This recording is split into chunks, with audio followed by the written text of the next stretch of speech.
నమస్తే welcome to VBC on TV news నేను గౌతమి ముందుగా ఈనాటి ముఖ్యాంశాలు ఉగ్ర నిరోధక చర్యలకు అండగా నిలుస్తాం ప్రధాని మోదీకి సీఎం చంద్రబాబు సంఘీభావం హై అలర్ట్ తో విశాఖ పోలీస్ అప్రమత్తం అణువణువు గాలింపు అనుమానితులపై ఆరా ఆంధ్ర విశ్వవిద్యాలయం శతాబ్ది ఉత్సవాలు ప్రారంభం స్వావలంబన దిశగా అడుగులు దిగ్గజ సంస్థలతో పోటీ మౌలిక వసతులపై మంత్రి జనార్దన్ రెడ్డి సమీక్ష రవాణా ప్రాజెక్టులు సకాలంలో పూర్తి చేయాలని ఆదేశం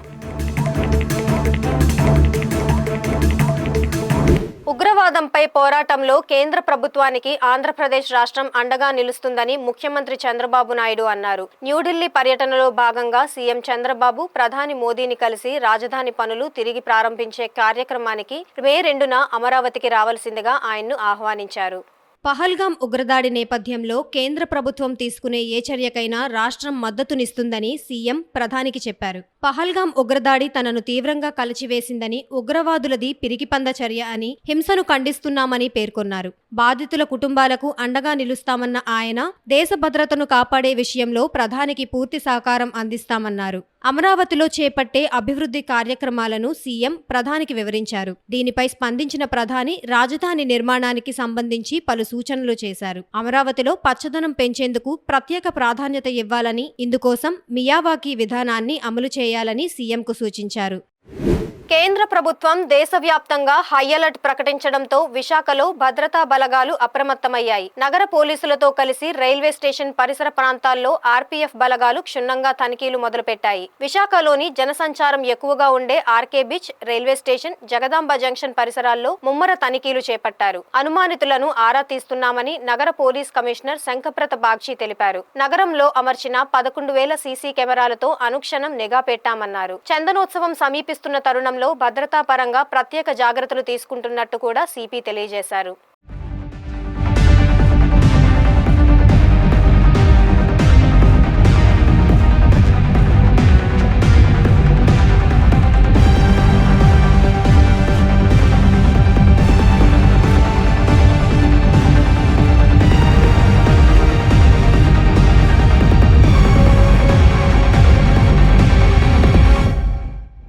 హై అలర్ట్ మా హైదరాబాద్లో కొన్ని ప్రాంతాలు, విజయవాడలో కొన్ని ప్రాంతాలు, మన సిటీలో Jagadamma junction, railway station, Ramakrishna beach, ఇవన్నీ కొన్ని ప్రాంతాలు ఉన్నాయి. కానీ పోలీస్ అన్ని విధంగా ప్రికాషన్ తీసుకుంటున్నారండి. పబ్లిక్ అనవసరంగా ప్యానిక్ చేయాల్సిన పని లేదు.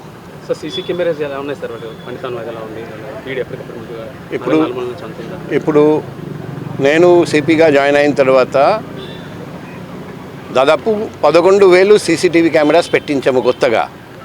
కానీ ఆకాశమే మన హద్దు, ఇంకా చాలా సీసీటీవీ కెమెరాస్ పెట్టాల్సి వస్తుంది. అది కూడా స్లోగా పెట్టిస్తున్నాం. సార్, ఆక్టోపస్ టీములు, ఇది ఆక్టోపస్ అంటే ఐజీ ఆపరేషన్స్ ఆయన చూస్తారండి.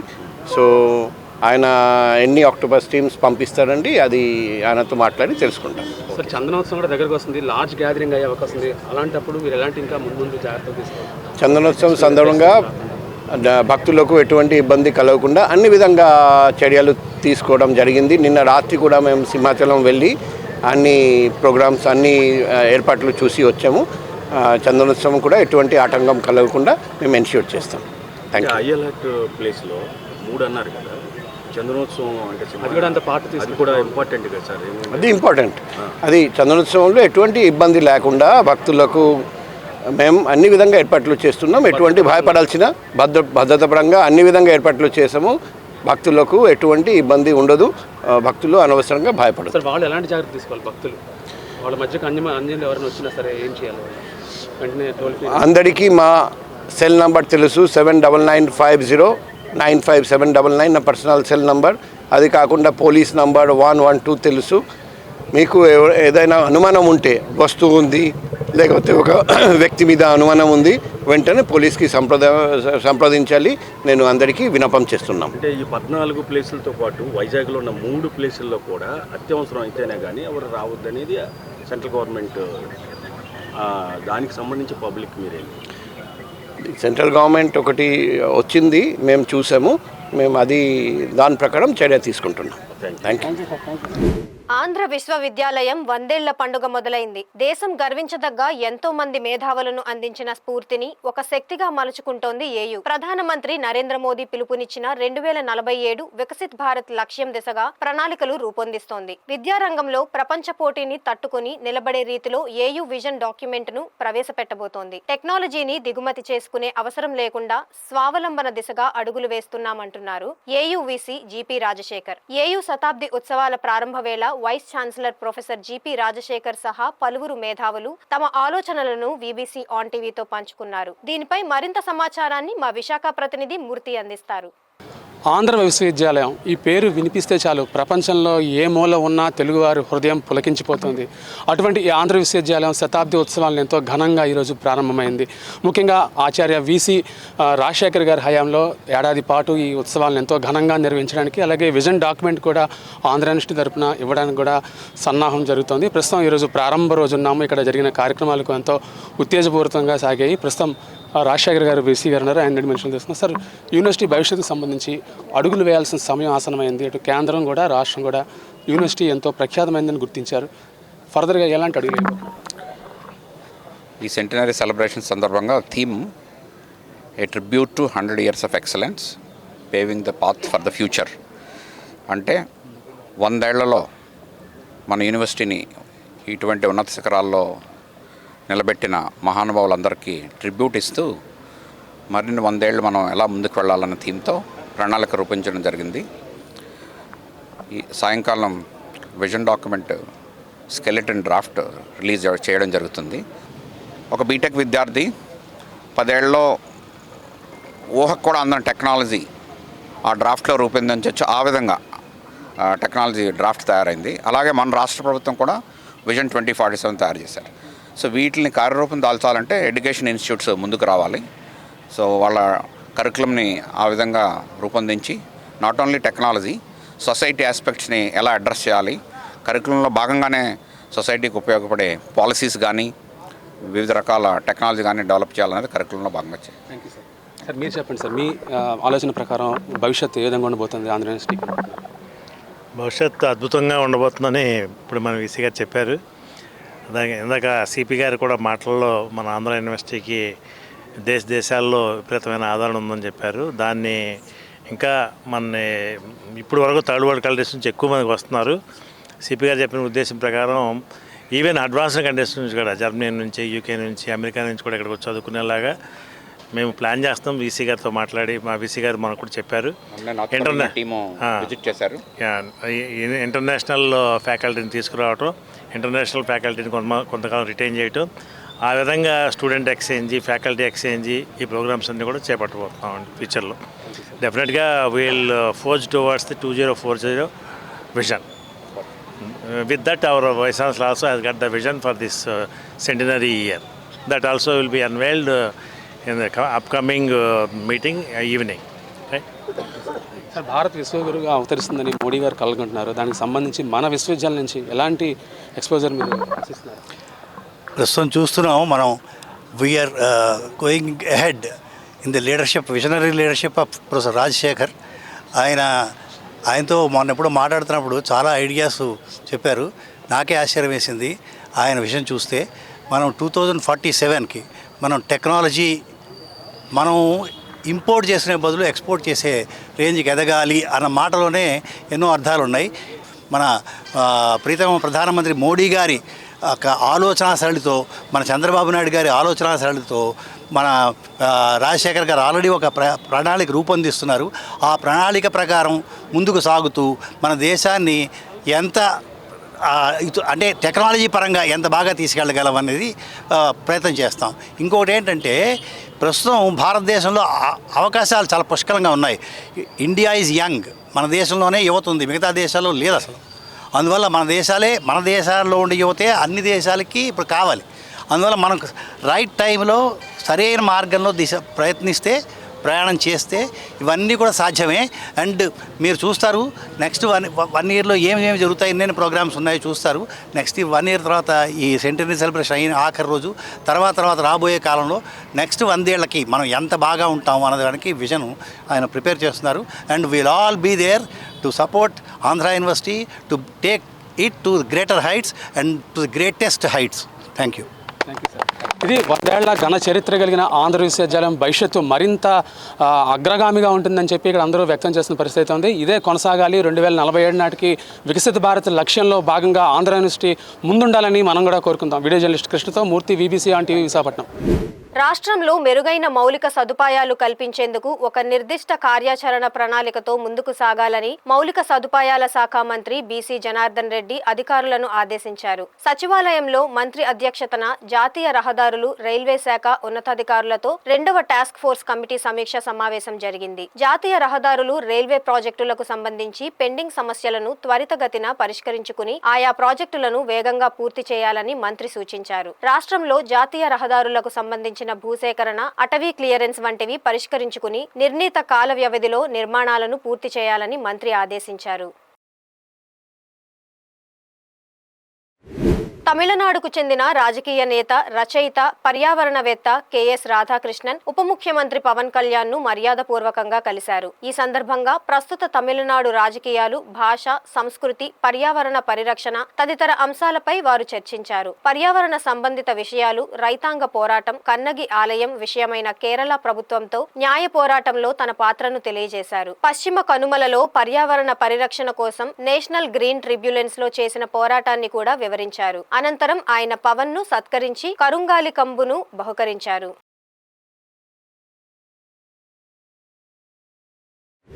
అమరావతిలో ప్రారంభమైన artificial intelligence and emerging technologies for government digital transformation 2 రోజుల వర్క్షాప్ ముగిసింది. Wadhwani center for government digital transformation భాగస్వామ్యంతో నిర్వహించిన ఈ వర్క్షాపులో 20కి పైగా కీలక విభాగాల నుండి ఉన్నతాధికారులు, పరిశ్రమ నిపుణులు, డిజిటల్ ట్రాన్స్ఫర్మేషన్ ప్రతినిధులు కలిసి ప్రజలకు వివిధ సేవలు అందించడంతో ఆర్టిఫిషియల్ ఇంటెలిజెన్స్ అమలు చేసేందుకు ఒక రోడ్ మ్యాప్ ను రూపొందించారు. కృత్రిమ మేధా నేతృత్వంలో రాష్ట్రంలో వేగంతో కూడిన సమర్థవంతమైన పాలన మొదలవుతుందని నిపుణులు అభిప్రాయం వ్యక్తం చేశారు. మే 12 నుండి 20 విభాగాలలో 2 దశల ఏఐ ఛాంపియన్ కార్యక్రమం ప్రారంభం కానుంది. హోంమంత్రి వంగలపూడి అనిత ఈ రోజు అనకాపల్లి జిల్లా కోటఊరట్ల మండలంలో పర్యటించారు. రామచంద్రపురం గ్రామంలో ప్రజలు ఆమెకు ఘన స్వాగతం పలికారు. ముందుగా మంత్రి దుర్గా గాయత్రీదేవి అమ్మవార్లను దర్శించుకున్నారు. అనంతరం పందూరు గ్రామంలో 5,75,00,000 నిధులతో నిర్మించనున్న బ్రిడ్జి పనులకు ఆమె శంకుస్థాపన చేశారు. గత కొన్నేళ్లుగా అక్కడ బ్రిడ్జి లేక పందూరు, పాత గొట్టివాడ, ములగలలోవ గ్రామాల ప్రజలు తీవ్ర ఇబ్బందులకు గురవుతున్నారు. పందూరు బ్రిడ్జి నిర్మాణానికి శంకుస్థాపన జరగడంతో 3 గ్రామాల ప్రజలు మంత్రికి ధన్యవాదాలు తెలిపారు. ఈ పర్యటనలో భాగంగా మంత్రి నక్కపల్లిలో మత్స్యకార భరోసా భృతి పంపిణీ కార్యక్రమంలో పాల్గొననున్నారు. ఆంధ్ర విశ్వవిద్యాలయం దేశంలోనే అత్యుత్తమమైనదని, ఏయూ కీర్తి ప్రపంచం నలుమూలలకు వ్యాపించాలని విశాఖ పోలీస్ కమిషనర్ శంఖబ్రత బాగ్చి ఆకాంక్షించారు. ఆంధ్ర విద్యాలయం శతాబ్ది ఉత్సవాల్లో భాగంగా రిజిస్ట్రార్ ఆఫీస్ వద్ద జరిగిన కార్యక్రమంలో ఆయన వీసీ ఆచార్య జీపీ రాజశేఖర్ తో కలిసి పాల్గొన్నారు. ఏయూ వ్యవస్థాపక vice chancellor sir Kattamanchi Ramalingareddy జాతిపిత మహాత్మా గాంధీ విగ్రహాలకు పూలమాలలు వేసి నివాళులర్పించారు. అనంతరం శతాబ్ది ఉత్సవాల బెలూన్ ను ఎగురవేశారు. ఈ సందర్భంగా ఆయన మాట్లాడుతూ ఎన్ఐఆర్టీ ర్యాంకింగ్ లో దేశంలోనే ఏయూ ఉత్తమ స్థానాన్ని పొందాలని ఆశాభావం వ్యక్తం చేశారు. అలాగే దేశ విదేశాల నుంచి విద్యార్థులు ఇక్కడికి వచ్చి చదువుకునే విధంగా బోధనా విధానాల్లో మార్పులు తీసుకువస్తారని ఆయన ఆకాంక్షించారు. మన దేశంలో one of the best universities Andhra university centenary celebration curtain raiser మొదలైంది. పొద్దున్న అర్లీ మార్నింగ్ 5:30 వాకాథాన్ ద్వారా మొదలైంది. తర్వాత ఇప్పుడు మనం బెలూన్ రిలీజ్ చేసాము. ఫస్ట్ ఫౌండర్ వైస్ ఛాన్సలర్ గారికి గార్లాండింగ్, తర్వాత మన father of the nation Mahatma Gandhi గారికి గార్లాండింగ్ చేయడం జరిగింది. మన ఉద్దేశం దేశంలో నంబర్ 1 ర్యాంక్ ఈ యూనివర్సిటీ పొందాలి. ఎన్ఐఆర్డి ర్యాంకింగ్స్లో నంబర్ 1 స్లాట్ మన యూనివర్సిటీ ఆంధ్ర యూనివర్సిటీకి రావాలి. ఆ లక్ష్యం సాధించడానికి మన ప్రియతమ vice chancellor sir Rajasekhar sir ఆధ్వర్యంలో ఫ్యాకల్టీస్ అన్ని విధంగా కృషి చేయడానికి సిద్ధంగా ఉన్నారండి. మన ఆల్రెడీ ఈరోజు చూస్తే చాలా ఫారిన్ కంట్రీస్ నుండి స్టూడెంట్స్ ఇక్కడికి వస్తారండి చదవడానికి. కానీ మనం ఎడ్యుకేషన్ ఫేర్ పెట్టి వేరే దేశాల్లో ఆంధ్ర యూనివర్సిటీలో ఎలా మనం నేర్పిస్తాం, ఎలా మనం చదువు చెప్తాము, ఆ స్టూడెంట్స్ అలమ్ని ఎవరెవరు ఇక్కడ నుండి పాస్ అయ్యారండి, తర్వాత మన దేశంలో మన ప్రపంచంలో ఖ్యాతి పొందారండి, అంతా మనం హైలైట్ చేస్తే ఇంకా మెనీ కంట్రీస్, చాలా కంట్రీస్ నుండి ఇంకా స్టూడెంట్స్ వస్తారని నాకు నమ్మకం ఉంది. అదే మాదిరిగా మంచి ఫ్యాకల్టీస్ మనం అట్రాక్ట్ చేయాలి. అట్రాక్ట్ చేసిన తర్వాత రిటైన్ చేయాలి. ఆ ఫ్యాకల్టీస్ కూడా not only national but also international ఫ్యాకల్టీస్ని మనం అట్రాక్ట్ చేయాలి, ఇంటర్నేషనల్ స్టూడెంట్స్ని అట్రాక్ట్ చేయాలి. మన రాబోయే 100 ఇయర్స్లో 100 సంవత్సరంలో మన ఆంధ్ర యూనివర్సిటీ ఈ లక్ష్యం సాధించడానికి ఖచ్చితంగా కృషి చేస్తుందని మన ప్రియతమ వీసీ సార్ అధీనంలో నాకు నమ్మకం ఉంది. Let Andhra university be not only the best university in Andhra Pradesh but the best university in the country. ఆ లక్ష్యం సాధించడానికి మనం అందరం కలిసి కృషి చేద్దాం. Thank you. విశాఖలో బహిరంగ ప్రదేశాల్లో 2 వీలర్ కనిపిస్తే చాలు ఈ ఘనుడు చేతివాటం ప్రదర్శిస్తాడు. తాళాలు వేసినప్పటికీ చాకచక్యంగా దొంగలించడంలో అందెవేసిన చెయ్యి. ఆపై వాటిని జాగ్రత్తగా విజయనగరం జిల్లా బొబ్బిలికి తరలిస్తాడు. 1 కాదు 2 కాదు ఇలా 17 వాహనాలను దొంగలించిన పాత నేరస్తుడు కోట శివని విశాఖ ఎంవీపీ పోలీసులు అదుపులోకి తీసుకున్నారు. పార్వతీపురానికి చెందిన ఇతగాడు తక్కువ ధరకు వీటిని అమ్ముతూ ఉంటాడని, దీనికోసం 2 రిసీవర్లను కూడా నియమించుకున్నాడని ఏడీసీపీ మోహన్ రావు మీడియా సమావేశంలో తెలిపారు. చోరీ చేసిన వాహనాలను ఇతడి నుండి రికవరీ చేశామని, వాటి విలువ 17 లక్షల రూపాయల వరకు ఉంటుందని చెప్పారు. ఇతడిపై విశాఖ రైల్వే పోలీస్ స్టేషన్లో 31 కేసులున్నాయని కూడా ఏడీసీపీ వివరించారు. ప్రియమైన పాత్రికేయ మిత్రులకు, సోదరి సోదరామణులకు అందరికీ నమస్కారం. మనందరికీ తెలిసిందే, మన సిపి గారు గౌరవనీయులైన శ్రీ శంకరభద్ర బాగ్జీ ఐపీఎస్ గారు ఆధ్వర్యంలో రీసెంట్గా వెహికల్స్ రిటర్న్స్ మేళాలో 300 మోటార్ సైకిల్స్ ఫిర్యాదుదారులకు ఇవ్వటం, అలాగే మేము కూడా పెందుర్తి పోలీస్ స్టేషన్లో దొంగతనం జరిగిన కేసుల్లో 18 మోటార్ సైకిల్స్ రికవర్ చేయడం జరిగింది. అలాగే ఈరోజు ఎంఈపీ ద్వారకా పోలీస్ స్టేషన్లో 17 మోటార్ సైకిల్స్ పట్టుకోవడం గురించి ప్రెస్ మీట్ పెట్టడం జరిగింది. దానికి సంబంధించిన వివరాలు తెలుసుకున్నట్లయితే 17/3/25 తేదీన పెదవాల్తేరు రిలయన్స్ స్మార్ట్ వద్ద కంప్లైంట్ అయిన దాసరి శంకర్రావు తన యొక్క ఏపీ 31 DY 4147 నెంబర్ గల హోండా యాక్టు రెడ్ కలర్ది బైక్ పార్క్ చేసి పక్కనే ఉన్న చికెన్ షాప్లోకి వెళ్ళి చికెన్ కొనుక్కోవడానికి వెళ్ళి తిరిగి వచ్చేలోగా తన యొక్క బైక్ను దొంగలించబడిందని రిపోర్ట్ చేశారు.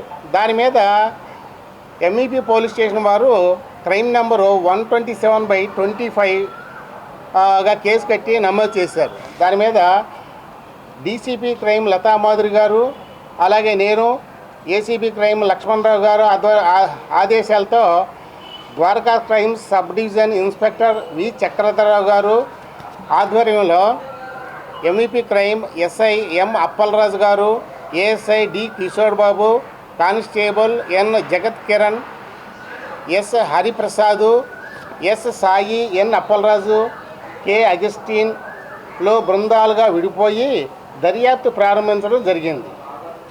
నేరస్థలం పరిశీలించి చుట్టుప్రక్కల ఉన్న సీసీ కెమెరాలను పరిశీలించగా ఒక వ్యక్తి బైక్ను దొంగలించి వెళ్ళినట్లు గుర్తించి అతన్ని విజయనగరం జిల్లా బొబ్బిలి వరకు వెళ్ళిపోయినట్టు తెలిసింది. దాని మీద అంతటా సదరు ముద్దాయి చివరిగా కనిపించిన ప్రదేశం వద్ద మరియు నేరస్థలం వద్ద టవర్ డంప్ డేటా ఆధారంగా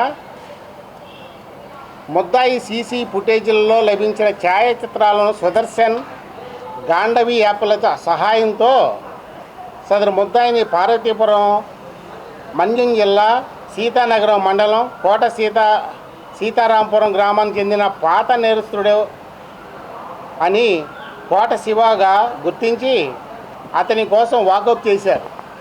దాని మీద అతడు రైల్వే వెయిటింగ్ రూమ్లో బ్యాగ్స్ దొంగతనాలకు పాల్పడేవాడని, అతనిపై సుమారు 31 పాత కేసులు ఉన్నట్లు, అతనిపై విశాఖపట్నం నందు జీఆర్పీ నందు సస్పెక్ట్ షీట్ కూడా ఉన్నట్లు గుర్తించారు.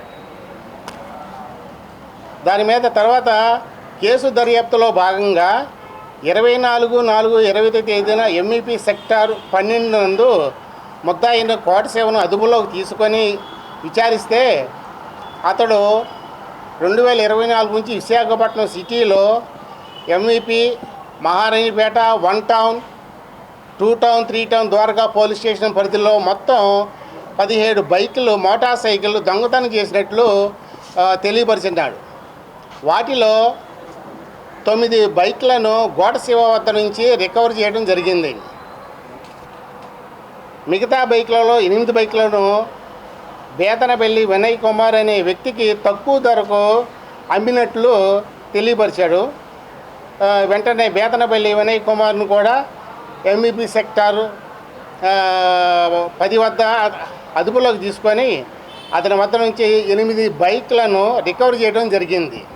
తిరుపతి జిల్లా చిన్నగొట్టిగల్లు మండలం చిట్టేచెర్ల పంచాయతీలో ఏనుగులు బీభత్సం సృష్టించాయి. ఏనుగుల గుంపు కొత్తపల్లి గ్రామం వద్దకు వస్తూ ఉండడంతో వాటిని తరిమివేసేందుకు పలువురు ప్రయత్నించారు. ఏనుగులు వెంబడించడంతో వారంతా వెనుకకు పరుగులు తీశారు. ఈ క్రమంలో సిద్ధయ్య అనే 65 ఏళ్ల వ్యక్తి కింద పడిపోవడంతో ఓ ఏనుగు అతని మీద దాడి చేసింది. దీంతో సిద్ధయ్యకు తీవ్ర గాయాలయ్యి మృతి చెందాడు. సిద్ధయ్య దాసరగూడెంకు చెందిన రైతు అని స్థానికులు చెప్పారు. ఈ ఏడాది జనవరిలో నారావారిపల్లె ఉప సర్పంచ్ రాకేష్ చౌదరిని ఏనుగులు దాడి చేసి చంపిన విషయం తెలిసిందే. వరుస ఘటనలతో ప్రజలు, ముఖ్యంగా రైతులు భయభ్రాంతులకు గురవుతున్నారు.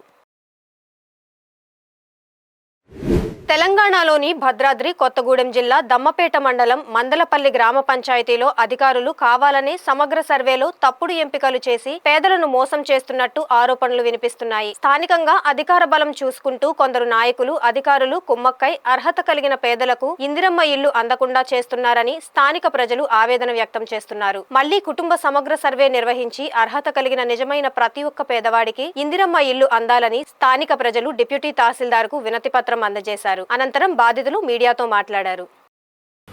ఇక్కడ ఇందిరమ్మ ఇళ్ళు వచ్చాయి. ఇందిరమ్మ ఇళ్ళు ఏం జరిగిందంటే కులాల వారికి డివైడ్ చేశారు.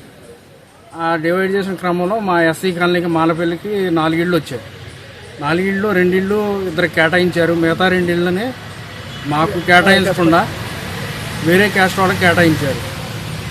వెళ్ళి అడిగితే మీకు మాకు కేటాయించిన మాకు ఇవ్వాలి కదా అని అడిగితే మీరు మాట్లాడుకుని మాకేం చెప్పలేదు కదా, మేము వేరే వాళ్ళకి కేటాయించేసి ఉన్నారు. అదేంటండి, మాకు కాకపోతే మా పక్కన వాళ్ళకనే ఇవ్వాలి కదా. మా క్యాస్ట్లో మీరు క్యాస్ట్ల వారికి మీరు డివైడ్ చేశారు కదా, మీరు వేరే వాళ్ళ క్యాస్ట్కి ఇవ్వడం ఏంటంటే ఈసారికి పోనివ్వండి, వచ్చేసారి చూసుకుందాం, మీకు 2 ఎక్స్ట్రా తీసుకొని వద్దామని చెప్తున్నారు. దీనిపైన మేము ఎండిఓ గారికి, ఎంఆర్ఓ గారికి వినతిపత్రం అందజేసాం. మాకు ఎస్సీ కాలనీ వాసులకు మాకు న్యాయం జరగాలని మేము కోరుకుంటున్నాం. అంతేకాకుండా మా దృష్టికి వచ్చింది ఏంటంటే, ఇక్కడ డాబా ఉన్న వాళ్ళకి పెంకిటిల్లు రేకుల షెడ్ అని రాసినట్టు తెలిసింది. అది కూడా చూడాలని తాత్కాలికంగా ఇవన్నీ నిలిపేసి మళ్ళీ ఒకసారి గ్రామస్తులందరం పిలిచి ఎవరు అర్హులో వాళ్ళకి ఇల్లు కేటాయించి న్యాయం చేయాలని కోరుకుంటున్నారు. టీచర్ నీకు ఇల్లు వచ్చింది, పక్కా ఇల్లు వచ్చిందని చెప్పి వాళ్ళే అన్నారు, అధికారంలో ఉన్నవాళ్ళే. వాళ్ళ ఇల్లు కోసం నాకు వచ్చింది కానీ చెప్పి అడగడానికి వెళ్తే అసలు నీకు ఇల్లు రాలేదు, వచ్చిందని వేరే వాళ్ళకి ఇచ్చారు, నువ్వు ఏడగట్టుకుంటావు అని చెప్పేసి అన్నారు సార్. ఇప్పుడు నేను కట్టుకోవడానికి నన్ను సంప్రదించి వేరే వాళ్ళకి ఇవ్వాలా వద్దా, లేకపోతే నువ్వు కట్టుకుంటావా లేదని నన్ను కనీసం అడగను కూడా అడగకుండా వేరే వాళ్ళకి ఇచ్చుకున్నారు సార్ ఇల్లు. నాకు ఇప్పుడు ఎంత బాధగా ఉందండి సార్. ఇప్పుడు వాళ్ళ దగ్గరికి వెళ్ళి అడుగుదామన్నా కానీ ఏదో కూడా సమాధానం చెప్పుకుంటే ఇప్పుడు కాదు, తర్వాత నీకు వచ్చే దాంట్లో మళ్ళీ 2వ దాంట్లో ఇడతలో నీకు ఇద్దాం అది ఇది అని చెప్పేసి నన్ను ఇది చేశారు సార్. అధికారులు ఇల్లు వచ్చినాయి, మాకు ఉన్న వాళ్ళకి ఇల్లు ఇస్తున్నారు, అసలు లేని నిరుపేదలకి ఇల్లు ఇవ్వాలని మేము చెప్తున్నాం. అయినా మా మాట లెక్క చేయకుండా ఇందిరమ్మ ఇల్లు వచ్చిన వాళ్ళకి మళ్ళీ కేటాయించి ఇల్లు ఇస్తున్నారు. అసలు లేని వాళ్ళకి ఇమ్మని మేము పట్టుబడుతున్నా కానీ మా మాట లెక్క చేయకుండా అధికారులు వాళ్ళు ఇష్టం ప్రయోగాలు చేసుకుంటా మాకు నచ్చిన వాళ్ళకి ఇల్లు ఇస్తామంటే మమ్మల్ని బెదిరిస్తున్నారు. రోడ్డు ప్రమాదంలో మృతి చెందిన స్వర్ణకారుడు మాదాబత్తుల సత్తిబాబు కుటుంబానికి న్యాయం చేయాలని కోరుతూ అతని కుటుంబ సభ్యులు, పలు యూనియన్లు, సంఘాల నాయకులు రాస్తారోకో నిర్వహించారు. అంబేద్కర్ కోనసీమ జిల్లా మండపేటకు చెందిన సత్తిబాబు మండపేట రథం సెంటర్లో రోడ్డు దాటుతుండగా సుమన్ అనే వ్యక్తి అతివేగంగా నిర్లక్ష్యంగా మోటారు సైకిల్ నడుపుతూ వచ్చి ఢీకొట్టాడు. దీంతో తీవ్ర గాయాల పాలైన సత్తిబాబును ప్రభుత్వ ఆసుపత్రికి తరలించగా చికిత్స పొందుతూ మృతి చెందాడు. కాగా సుమన్ పోలీస్ కేసు పెట్టారని తెలియడంతో మృతుని బంధువులు, స్నేహితులు, బంగారు వర్తకులు, స్వర్ణకారులు మృతదేహంతో కలువపువ్వు సెంటర్లో ఆందోళనకు దిగారు. మండపేట మున్సిపల్ చైర్పర్సన్ పతివాడ రాణి రాస్తారోకో వద్దకు చేరుకుని బాధితులకు న్యాయం చేయాలని డిమాండ్ చేశారు. హైదరాబాద్లో ఉన్న ఎమ్మెల్యే వేగుళ్ల జోగేశ్వరరావు బాధితులకు న్యాయం చేయాలని పోలీసులకు ఫోన్లో ఆదేశించారు. బాధితులకు న్యాయం చేస్తామని సిఐ సురేష్ హామీ ఇవ్వడంతో వారు ఆందోళన విరమించారు.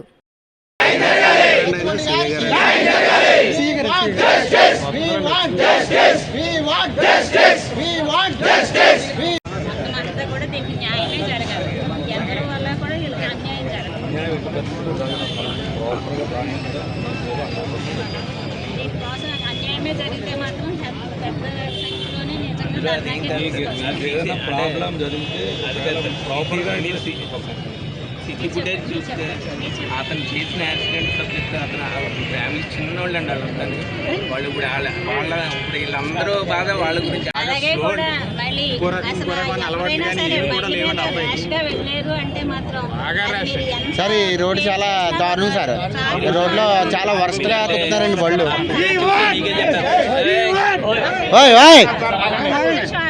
ఎంత ఎలా ట్రాఫిక్ మాత్రం ఫాస్ట్ గా వెళ్తే ఏ నిర్ణయం తీసుకున్నా పర్వాలేదు, 10,000 అయినా సరే వేసేయండి, ఏం పర్వాలేదు. ఆ విషయంలో మాత్రం రూల్స్ కరెక్ట్గా ఉండాలి. ఇక్కడ మనకి పోలీసులు పెట్టినా కానీ పక్కకుంటున్నారు, అలా కాదు. వీలైతే కొట్టండి, ఏం పర్వాలేదు. అంటే కొట్టడం అంటే ఇలా ప్రాణాలు తీసేస్తారు. మేడం గారు కొద్దిగా 4 స్పీడ్ బ్రేకర్లు ఉన్నాయండి, ఒక 4 స్పీడ్ బ్రేకర్లు ఉన్నాయండి.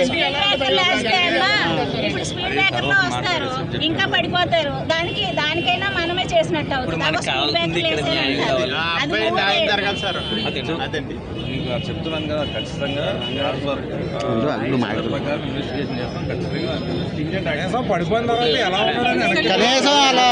కత్తితో దాడి చేయడంతో ఒక యువకునికి తీవ్ర గాయాలయ్యాయి. కాకినాడ రూరల్ పరిధి ఎస్ అచ్యుతాపురానికి చెందిన కుక్కల నాని, పి జార్జి పక్కపక్క ఇళ్లలో నివసిస్తున్నారు. వీరిద్దరి మధ్య పాత వివాదాలున్నాయి. ఈ నేపథ్యంలో ఇంట్లో ఉన్న నానిపై జార్జి కత్తితో దాడి చేయడంతో నానికి తీవ్ర గాయాలయ్యాయి. రూరల్ సిఐ చైతన్య కృష్ణ ఆధ్వర్యంలో ఇంద్రపాలెం ఎస్ఐ అక్కడికి చేరుకుని క్షతగాత్రుడిని ప్రభుత్వ ఆసుపత్రిలో చేర్చారు. పోలీసులు కేసు నమోదు చేసి దర్యాప్తు చేస్తున్నారు.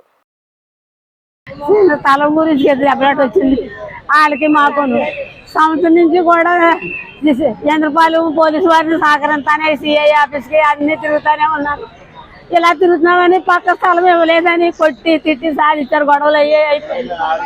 అయితే తర్వాత దశమి నాడు అక్టోబర్ 2వ తారీఖుని, అక్టోబర్ 11వ తారీఖుని రాత్రి 11:30 గంటలకి బుర్ర బద్దలు కొట్టేసి బాలేరు కొట్టేశారండి.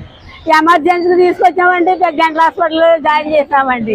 MSc case రాయించామండి. ఇంద్రపాలెం వరకు కేసు తీసుకున్నారండి. తీసుకున్న కాడి నుంచి ఇప్పుడు 6 నెలలు 7 నెలలు అయిందండి. ఆ కేసు మీద ఎటువంటి యాక్షన్ లేదండి. లేకపోయినా తరచూ గొడవ కొత్తనే ఉన్నారండి. మా మీదకి మేము కత్తిలట్టు తిరుగుతున్నారండి, ముందుకు వస్తున్నారు. అన్ని చేసినా మేము కుర్రోడు, నేను, చెవిటోడు, ముసలోడు ఉంటామండి. ముగ్గురువే ఉంటాం ఇంట్లో. ఆ ముగ్గురిని చూసుకొని ఇంకా ఆ కుర్రోడే పోదు కాదు. ఆ 7 నెలల నుంచి నేనే పాసి పని చేసుకుని పోషించుకుంటున్నానండి. కొడుకుని ఆధారం లేదండి, పైసా లేదు. 2 ఇళ్ళు బాధ ఆ కుర్ర బదులు కొట్టేదాన్ని. ఇప్పుడు రాత్రి ఈ ఆళ్ళ మధ్యాహ్నం అన్నం పెట్టేసి నేను పాసి పనిలో పోయానండి గిన్నెలు దోముకోడానికి. ఆ కుర్రోడికి వచ్చి అవతలేపు నుంచి వచ్చారంటే అండి, దొడ్డేపు నుంచి వచ్చి ప్రహరీ కూడా దాటి లోపలికి వచ్చి పడుకున్న వాళ్ళు వేసి అన్నయ్య ఏం చేస్తున్నావు అని అడిగి ఒంట్లో బాగుంటాడేసి వెనకాల ఒకటి ముందు ఒకటి పెడతాడు. పేగులు బయటకు వచ్చేది. ఇప్పుడు మొక్కలు అది అండి, వయసు 28 ఈ రోజు మధ్యాహ్నం పడుకున్న వాడిని 3 గంటలకి ఇంటి వెనకాల నుంచి వచ్చేయండి. 3 మనుషులు, ఒకడు శుభ్రంగా కడుపులో పొడిచేయండి, ఒకడు సాయిని పొడిచేసి పారిపోయాను సార్. పడిపోయి ఉన్నాడండి. పక్కింటి వాళ్ళు నాకు ఫోన్ చేసి చెప్పారు సార్. నేను వెళ్ళానండి ఇప్పుడు అక్కడికి. పేరు పెంటి జాజీ అండి. ఏం చేయండి, ఖాళీ తిరుగుతారండి తాగేసాలు.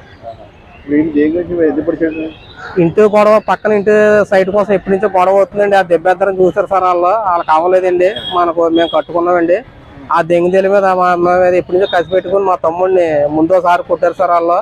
వాళ్ళు దగ్గర కొట్టారు. ఎంఎస్సీ కేసు అన్ని బుక్ అయినాయి. మళ్ళీ ఈ రోజు మధ్యాహ్నం పడుకున్న వాడిని బాగున్నామని వచ్చి పొడిచేసి పారిపోయి అంటండి ఇంటి వెనకాల చూసి. అస్సలు జరిగింది. ఆ సైట్ మొత్తం మాది 3 సెంట్లు సైట్ అండి. మా క్రాస్ భూమి కూడా గవర్నమెంట్ 50 సంవత్సరాల కిందకి ఇచ్చింది సార్. క్రాస్ మొక్క మధుర నగర్ అండి, సచ్చిదాపురం, 38వ వార్డు, 40. ఈ వార్తలు ఇంతటితో సమాప్తం. మరిన్ని విశేషాలతో మళ్ళీ కలుసుకుందాం.